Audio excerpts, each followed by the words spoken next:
Bienvenidos a El Debate. Imagina la siguiente escena. Un abogado entra en el Tribunal Supremo para defender a su cliente. Vale, me sitúo. Escucha atentamente las acusaciones, pero en lugar de citar jurisprudencia o apelar a sentencias anteriores, mira fijamente a los jueces y les dice: yo escribí la Constitución y yo soy el dueño absoluto de este tribunal. Uf, claro, una locura. Exacto. O sea, ¿qué harías con alguien así?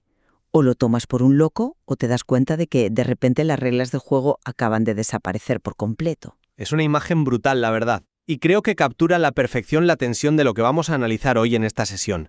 Porque, nos gusta pensar que los debates intelectuales o espirituales ocurren dentro de un perímetro seguro. ¿Verdad? Claro, con un marco de referencia que todos comparten. Eso es, con unas reglas claras.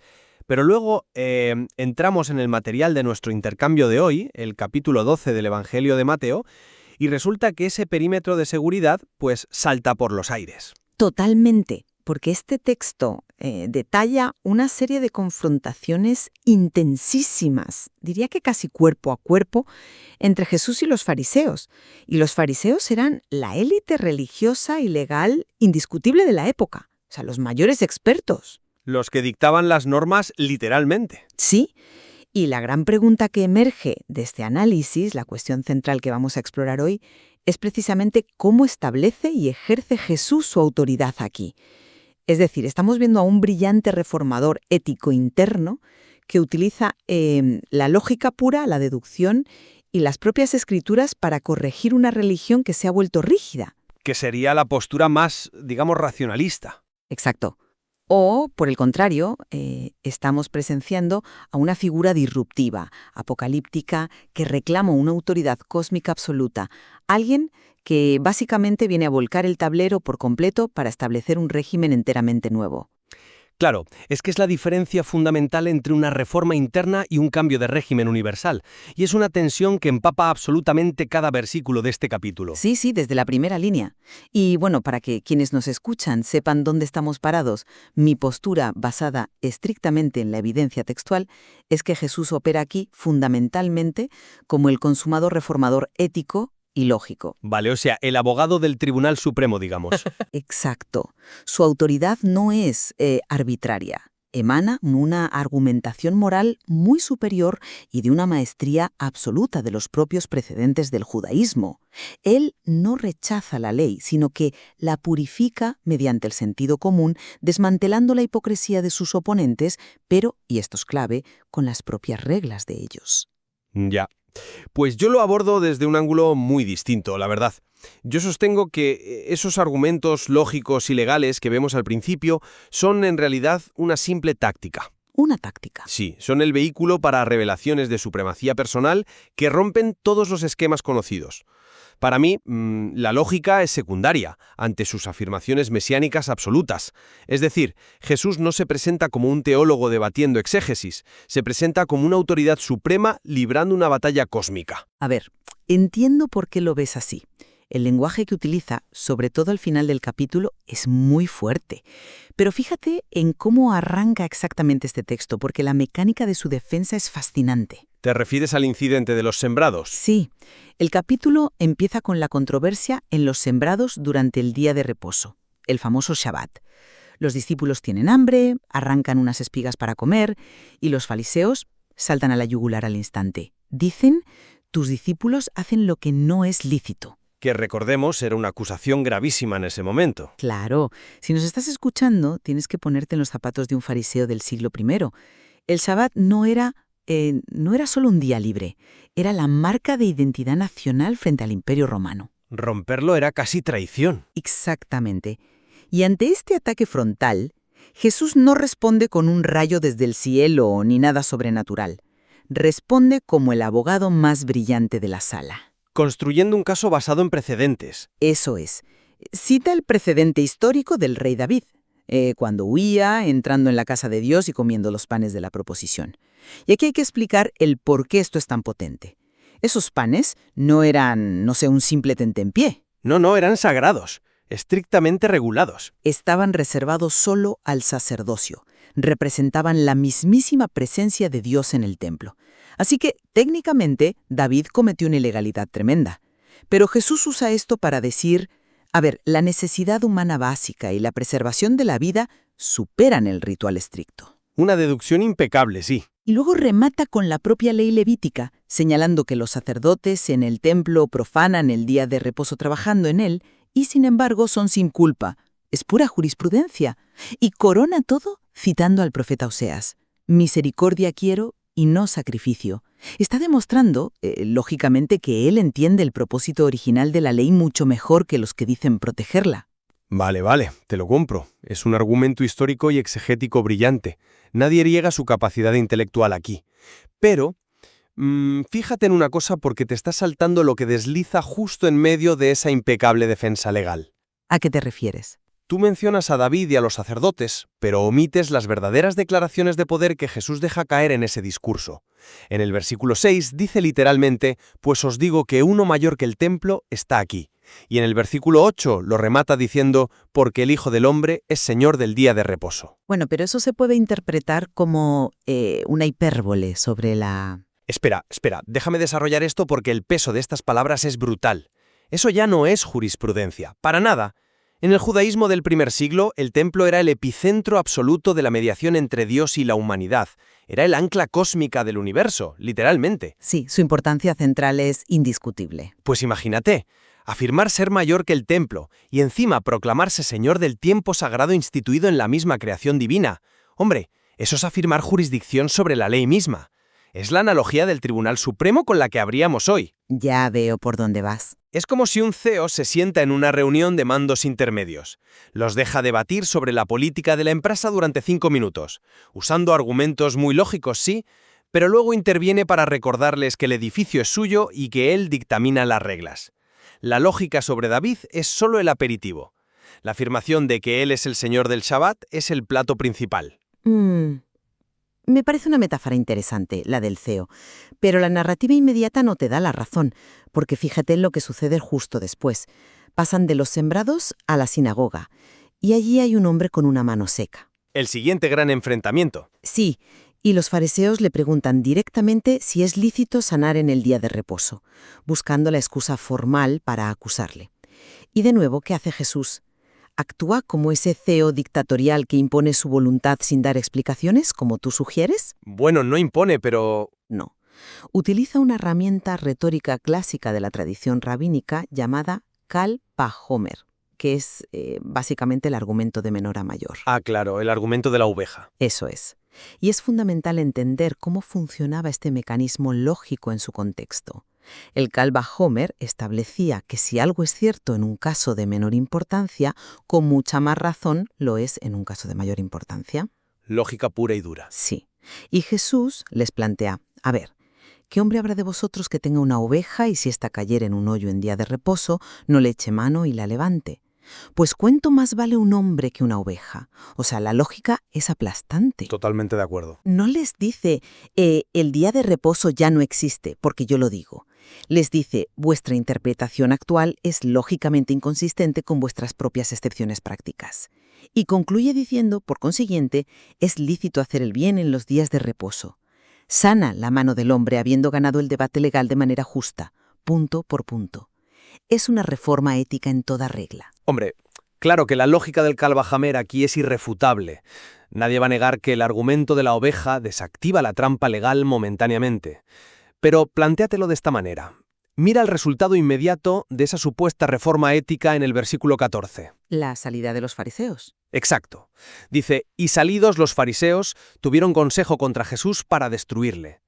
A ver, seamos serios. Uno no conspira para asesinar a alguien a sangre fría simplemente porque te ha ganado un debate teológico con una buena analogía sobre una oveja en un hoyo. Bueno, la humillación pública en una cultura de honor y vergüenza como la del Mediterráneo oriental en el siglo I... Ya, pero va mucho más allá de la humillación pública. La hostilidad extrema, la decisión casi unánime de matarlo, nace precisamente porque los fariseos entienden perfectamente la amenaza subyacente. Entienden que no está sugiriendo una simple enmienda a la ley de sanidad en sábado. Entonces, ¿qué sugieres que entienden? Que está usurpando la cátedra de autoridad por completo. Y fíjate que el propio Mateo, como narrador, nos da la clave interpretativa justo después de este complot de asesinato, insertando una cita larguísima del profeta Isaías. Ah, la cita del siervo escogido. Exacto. Dice, «He aquí mi siervo, pondré mi espíritu sobre él». Mateo nos está gritando que la justificación de los actos de Jesús no reside en su agilidad para el debate rabínico. Su legitimidad proviene de una investidura cósmica directa. Es el siervo escogido que trae justicia a las naciones, no un simple rabino con buenas dotes comunicativas. Me cuesta ver tu punto aquí, sinceramente, porque asumes que la lógica y la investidura divina son mutuamente excluyentes. Y creo que esto nos lleva a la transición más fascinante de todo el texto.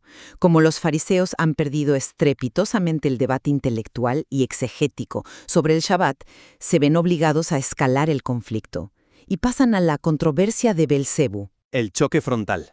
Y para mí, el núcleo del capítulo. Sí, le traen a Jesús un endemoniado ciego y mudo, y él lo sana. La gente está maravillada, lógicamente. Y los fariseos, que ya no pueden atacar su comprensión de la ley ni negar empíricamente el milagro que acaban de ver, ¿qué hacen? Recurren a la difamación más destructiva posible en el siglo I. Le acusan de hechicería demoníaca. Exacto. Dicen, este no echa fuera a los demonios, sino por Beelzebú, príncipe de los demonios. Y hay que explicar a la audiencia por qué eligen esto. Acusar a alguien de brujería o magia negra no era un simple insulto para desprestigiar. No, era una sentencia de muerte. Así es. Era una herramienta legal para deslegitimar a un rival religioso y, según el propio libro de Deuteronomio, era un delito castigado con la pena capital. Querían ejecutarlo legalmente. Y ante una acusación tan incendiaria y racional, ¿qué hace Jesús? Sigue utilizando la lógica deductiva. Bueno, una lógica un tanto particular, diría yo. No, una lógica sociológica impecable. Plantea el axioma, todo reino dividido contra sí mismo es asolado. Es decir, si yo uso el poder de Satanás para destruir el trabajo de Satanás, su reino está colapsando. Vuestra acusación es una contradicción en sus propios términos. La reducción al absurdo, clásica. De manual. Y amplía esto con metáforas de causa y efecto puramente racionales. Por ejemplo, el árbol se conoce por su fruto. Un fruto bueno, como sanar a un ciego y mudo, no puede venir de una raíz demoníaca podrida. A pesar de enfrentarse a un intento de asesinato judicial mediante difamación sobrenatural, fíjate que él sigue operando como el pensador crítico que estructura argumentos para desarmar la falsedad. A ver, perdóname, pero no compro ese argumento. Y déjame decirte por qué. Adelante. Creo que te estás quedando maravillada con la sintaxis de su argumento, y en el proceso estás ignorando por completo la gravedad cósmica del contenido de lo que está diciendo. Sí, vale, utiliza la lógica de la casa dividida, pero ¿a dónde lleva esa lógica? A demostrar su inocencia y su coherencia ética. No, lleva a la revelación de la verdadera naturaleza del conflicto. En el versículo 29 lanza una imagen aterradora. Dice, ¿cómo puede alguno entrar en la casa del hombre fuerte y saquear sus bienes si primero no le ata? El hombre fuerte. Exacto. El hombre fuerte aquí, en el contexto de Belcebú, es Satanás. Jesús se está identificando claramente como el invasor cósmico, alguien intrínsecamente más fuerte que la entidad demoníaca suprema, alguien que ha venido a atarlo por la fuerza y a saquear su reino rescatando a la humanidad. Hombre, esto no es una clase de ética en la sinagoga, es guerra espiritual de nivel apocalíptico. Pero la analogía sigue siendo una forma de ilustrar un punto moral sobre la coherencia de... No, fíjate en lo que viene inmediatamente después, que es la prueba definitiva de que hemos abandonado el ámbito terrenal por completo. Introduce el concepto del pecado imperdonable. La blasfemia contra el Espíritu. Exacto. Declara de forma solemne que la blasfemia contra el Espíritu Santo no será perdonada ni en este siglo ni en el venidero.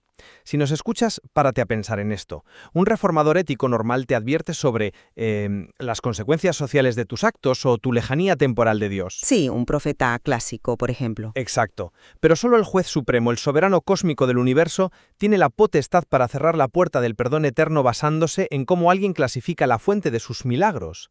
Con esa frase el debate legal ha terminado definitivamente, ha dictado una sentencia eterna. Entiendo la contundencia de la advertencia sobre el Espíritu Santo. Te concedo que el tono cambia significativamente ahí. Pero fíjate, ese es un punto interesante, aunque yo lo plantearía de otra manera. A ver, ¿cómo lo encajas en tu tesis? Pues que el núcleo de esa supuesta sentencia eterna sigue siendo una cuestión de integridad ética interna. Porque, ¿qué es exactamente blasfemar contra el Espíritu Santo en este contexto? Es mirar al bien absoluto, a la curación compasiva de un hombre oprimido y llamarlo deliberadamente mal absoluto. Vale, la perversión de la moralidad. Eso es invertir la realidad moral de forma consciente y deliberada. Y esto explica perfectamente la dinámica de nuestro tercer gran bloque del texto, que es la exigencia de una señal y la redefinición de la identidad. Sí, cuando los escribas y fariseos exijan pruebas tangibles. Exacto. Se ven tan acorralados por la contundencia lógica y moral de Jesús que intentan recuperar el control de la narrativa con un truco viejo. Le dicen: «Maestro, deseamos ver de ti señal». Les están pidiendo básicamente un milagro espectacular a demanda, como si fuera un mago a sueldo para que pruebe sus credenciales. Y Jesús rechaza rotundamente jugar a su juego. Completamente. No les da un espectáculo pirotécnico en el cielo. ¿Y a qué apela en su lugar? Apela a precedentes históricos de arrepentimiento ético. Les da la señal de Jonás. Eso es. Pero fíjate en cómo la usa. No se enfoca solo en el milagro del gran pez o lo sobrenatural. El énfasis recae en la respuesta humana. Les recuerda que los habitantes de Nínive se levantarán en el juicio para condenar a esa generación. ¿Por qué? Porque los ninivitas se arrepintieron ante una predicación moral sin necesidad de ver grandes prodigios. Parábola de la casa desocupada, barrida y adornada. La del espíritu que vuelve con otros 7. Sí, les dice que si echas a un espíritu inmundo, si limpias tu exterior con 1000 reglas legales como hacían los fariseos, pero dejas la casa interior éticamente vacía, el resultado será 7 veces peor. Es una crítica devastadora a un sistema religioso obsesionado con las formas legales pero completamente vacío de transformación moral real. Es una crítica devastadora, sin duda alguna. Pero de nuevo, creo que estás suavizando las aristas más afiladas del texto. Te centras en el arrepentimiento de Nínive y en la sabiduría de Salomón, pero te saltas sutilmente las cláusulas de supremacía que Jesús inserta justo ahí, en medio de la frase. ¿Cláusulas de supremacía? ¿Sí? Porque no dice simplemente «aprended de la historia de Jonás» o «escuchad la sabiduría de Salomón». Dice textualmente «y he aquí más que Jonás en este lugar, y he aquí más que Salomón en este lugar». Claro, porque su mensaje ético es superior a... No, porque su persona es superior. Vuelve a la misma dinámica de mayor que el templo que vimos antes. Jonás representaba a toda la tradición profética judía. Salomón representaba la cúspide indiscutible de la sabiduría real de Israel. Y Jesús se está posicionando deliberadamente por encima de las figuras más grandes, sagradas e intocables de toda su herencia nacional. Ya veo la conexión que haces. Es que no dice ser un eslabón más en la cadena de profetas. Se presenta como la culminación absoluta y el reemplazo de todo el sistema. Y fíjate, la escena final del capítulo es la cristalización perfecta de este cambio de paradigma que te vengo diciendo. ¿Te refieres a la escena donde llegan su madre y sus hermanos? Sí, justo esa. Mientras él está hablando, le avisan de que su familia biológica está fuera queriendo hablar con él. Y claro, para nosotros, hoy, esto es pues una anécdota, ¿no? Alguien interrumpiendo. Sí, un detalle menor. Pero en el Oriente Medio del siglo I, tu clan biológico, tu familia extendida, no era solo la gente con la que pasabas las fiestas, era tu red de seguridad social, tu banco, tu defensa legal en caso de disputa y tu identidad más profunda. Totalmente cierto. La lealtad familiar lo era todo. Exacto. Separarte de tu familia era, a efectos prácticos, un suicidio económico y social. Y Jesús, ante una multitud inmensa, ignora a su propia madre y hermanos biológicos, señala a sus discípulos y declara: «Todo aquel que hace la voluntad de mi Padre, ese es mi hermano y hermana y madre». Es una declaración rupturista, desde luego. Está exigiendo a sus seguidores que intercambien su red de supervivencia literal y su estructura social primaria por la lealtad exclusiva a él. O sea, eso no es una reforma moral por muy brillante que sea, es la instauración de un nuevo orden cósmico y social centrado única y exclusivamente en su figura. Vale, pero fíjate en la condición que él mismo establece para pertenecer a esa nueva familia. No es un rito mágico esotérico, no es una afiliación política ciega o tribal. La condición, usando sus propias palabras, es hacer la voluntad de mi Padre. Sí, ¿Y qué es la voluntad del Padre, según todo lo que hemos debatido hoy? Pues es exactamente lo que Jesús ha estado argumentando a través de la lógica y la ética en todo el capítulo. Bueno, Es priorizar la compasión sobre el ritualismo rígido, como vimos al sanar la mano seca en el Shabbat.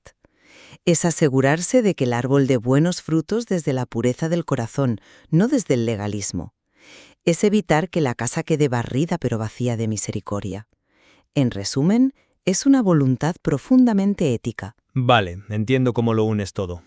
Por lo tanto, mantengo mi posición. El genio narrativo de Mateo 12 es mostrarnos a un Jesús que desarma la élite religiosa utilizando las propias escrituras y una racionalidad argumentativa impecable. Él no anula el sistema per se.